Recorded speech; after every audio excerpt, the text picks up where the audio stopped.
across Nigeria. My name is Temitope Babalola. The recent policies of the current administration at the center are not meant to punish Nigerians, but are necessary from collapsing.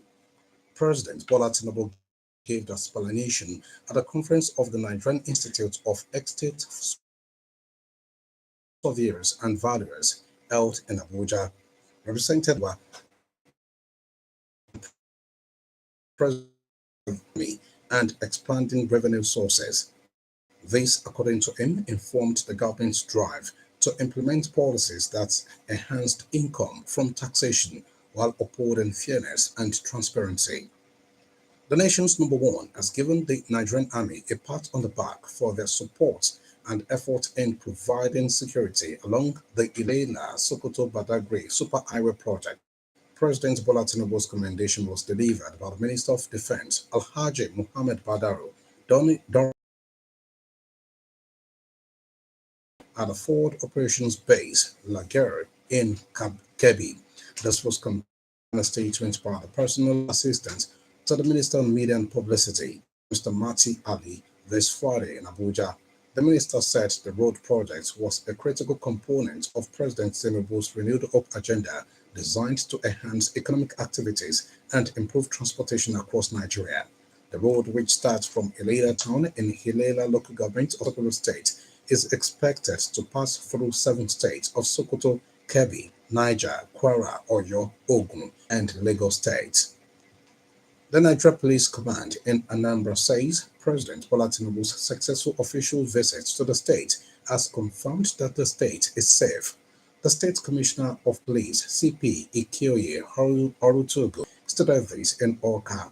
CP Orutogu, in a statement issued on his behalf this Friday by the Command's Public Relations Officer, SP Tochukwu Ikenga, commended the people of Anambra for their support to security agencies before, during, and after the president's visit. The police boss said that prioritizing security coordination and collaboration was a proactive approach to addressing security concerns and promoting a safer environment for all. They commended the police personnel and other security agencies for improved coordination and resilience in enhancing safety in the state.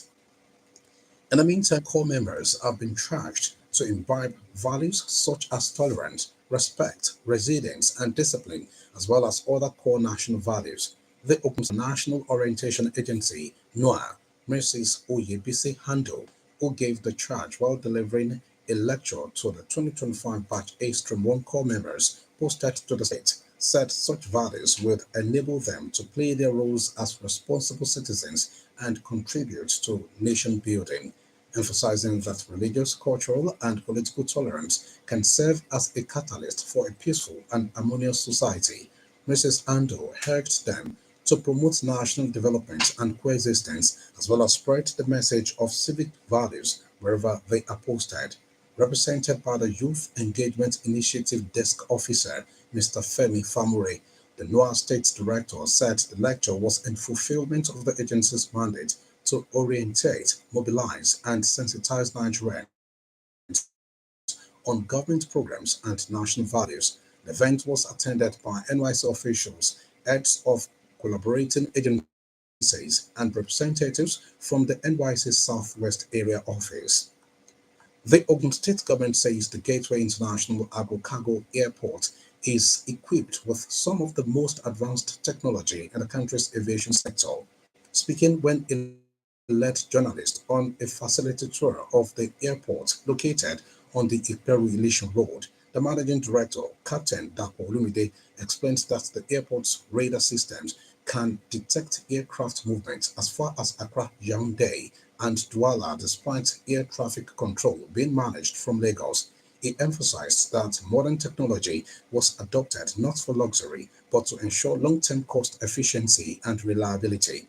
While stating that the construction of the airport has been completed, Captain Olumide made it known that the installation of key systems including landing equipment, ramp lighting, and a 2 megawatt gas power plant is ongoing, adding that the airport will host personnel from the Nigerian Customs Service, the NDLEA, the police, and other relevant agencies to facilitate international operations. On his part, the Commissioner for Works and Infrastructure, Engineer Ade Akinsoya, noted that the airport features Nigeria's longest runway at 4 kilometers and an 82,000 square meter apron capable of parking up to 20 aircrafts.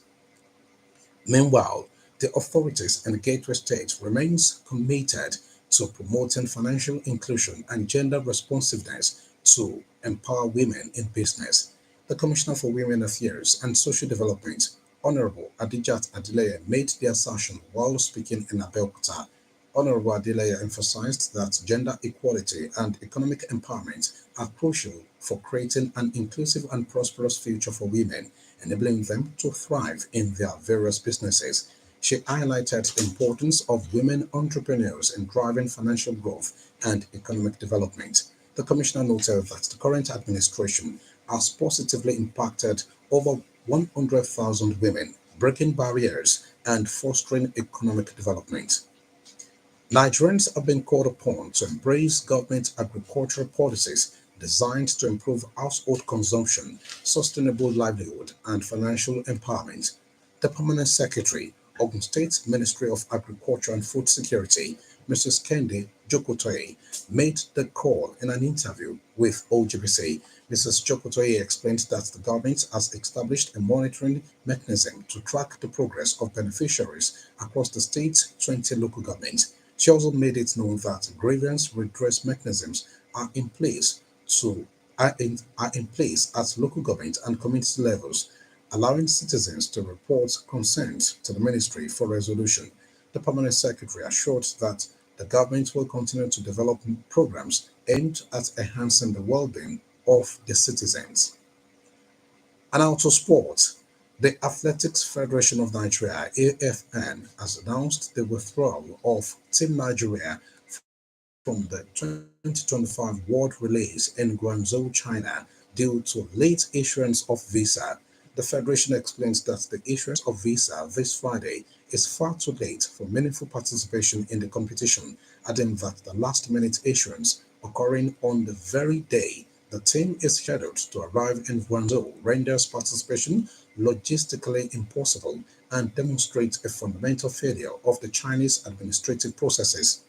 According to the AFN, the Chinese authorities imposed visa requirements that far exceeded international sporting norms, including demands for documentation that was particularly burdensome for Nigerian nationals. The Federation, in a statement this Friday, noted that despite Nigerian athletes submitting passport applications at Chinese embassies in Washington, D.C., Berlin, and Abuja on April 25, 2025, a full 2 weeks before the competition, the Chinese authorities delayed processing without reasonable explanation. And that was the news across Nigeria on OGBC 90.5 FM, packaged by Chris Obu. For exclusive programs and the latest news updates, visit our website at openradio.ng. Follow us on Facebook at Open Radio Abeokuta and on X at OGBC 905 FM. You can also listen to OGBC on the Radio Garden